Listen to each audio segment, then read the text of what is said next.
നമുക്കിന്നൊരു colour painting ആയാലോ? നമ്മൾ പല ആർട്ടിസ്റ്റുകളും പല പല നല്ല ക്യാൻവാസുകളിലായാലും നല്ല പെയിൻറ്റുകൾ ഉപയോഗിച്ച് നല്ല നല്ല ബ്രഷുകൾ ഉപയോഗിച്ച് പെയിൻറ്റ് ചെയ്യണതൊക്കെ നമ്മൾ പല മീഡിയകളിലൂടെയും കാണുന്നുണ്ടാവും.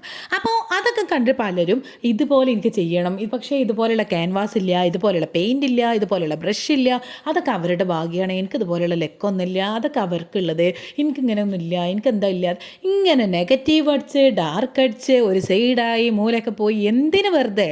ഇതെന്ന് പറഞ്ഞാൽ നമ്മൾ ചെറിയ ചെറിയ ആഗ്രഹങ്ങളൊക്കെ നമ്മുടെ ചുറ്റുപാടിലുള്ള കാര്യങ്ങൾ വെച്ച് നമുക്ക് അഫോർഡബിൾ ആയിട്ടുള്ള പ്രൈസിൽ അത് കിട്ടുമോ നോക്കുക.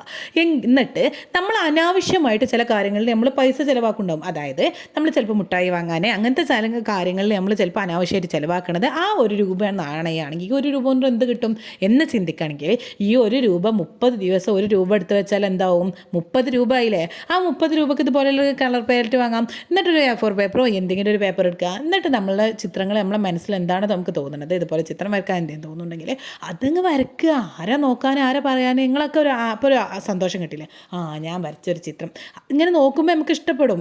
അപ്പോൾ അങ്ങനെയാണ് നമ്മളെ ആഗ്രഹങ്ങൾ ഇതാക്കുക. അല്ലാണ്ട് നമ്മളിങ്ങനെ നമ്മളെ ആഗ്രഹങ്ങളൊക്കെ ഇങ്ങനെ ഒന്നും ചെയ്യാണ്ട് എല്ലാം നെഗറ്റീവ് അടിച്ച് മറ്റുള്ളവർക്ക് കിട്ടണമെന്നും പറഞ്ഞ് കുത്തർന്ന് കാണ്ട് ഇങ്ങനെ മരിച്ചു പോകും. വേറെ ഒരു കാര്യമില്ല. ഒരു ലൈഫ് എന്ന് പറഞ്ഞാൽ ജനിച്ചോ മരണമുണ്ട്. അപ്പോൾ അതിൻ്റെ മുമ്പിൽ അതിൻ്റെ ഉള്ളിൽ നമുക്ക് ചെയ്യാൻ ആഗ്രഹമുള്ള ചെറിയ ചെറിയ കാര്യങ്ങളൊക്കെ അങ്ങനെ ചെയ്ത് തീർക്കാം. അപ്പോൾ നമ്മളിപ്പോൾ പെയിൻറ്റ് ചെയ്യുന്ന ചിത്രം എന്ന് പറഞ്ഞാൽ ഒരു ക്രിസ്മസ് തീമിലുള്ള ഒരു ചിത്രമാണ്. പക്ഷേ നമ്മൾ ഈ ക്രിസ്മസ് തീമിൽ മഞ്ഞൊക്കെ വീണ ഈ ഒരു സ്ഥലം ഉണ്ടല്ലോ, അതൊക്കെ എവിടേക്കാണ് ഉള്ളത് നിങ്ങൾക്കറിയോ?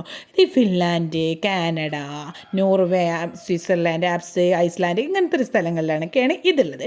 പക്ഷേ നമ്മുടെ ഇന്ത്യയിലും ഇതുപോലെയുള്ള സ്ഥലങ്ങളുണ്ട്. അതായത് ഹിമാലയത്തിൻ്റെ ചില ഭാഗങ്ങളിലും ഇതുപോലെ നല്ല സ്നോഫോളിങ്സ് ഒക്കെ ഉണ്ടാകുമെന്നാണ് പറയുന്നത്. ഇഷ്ടപ്പെട്ടാൽ നിങ്ങൾ ലൈക്ക് ചെയ്യുക, അഭിപ്രായങ്ങൾ കമൻറ്റ് ചെയ്യുക. ഇതുപോലെയുള്ള വീഡിയോസൊക്കെ ഇഷ്ടമാണെന്നുണ്ടെങ്കിൽ നമ്മുടെ ചാനലൊക്കെ ഒന്ന് ഫോളോ ചെയ്ത് ഒക്കെ സപ്പോർട്ട് ചെയ്യാം. അപ്പോൾ ഇത്രക്കുള്ളൂ. Tata, bye bye.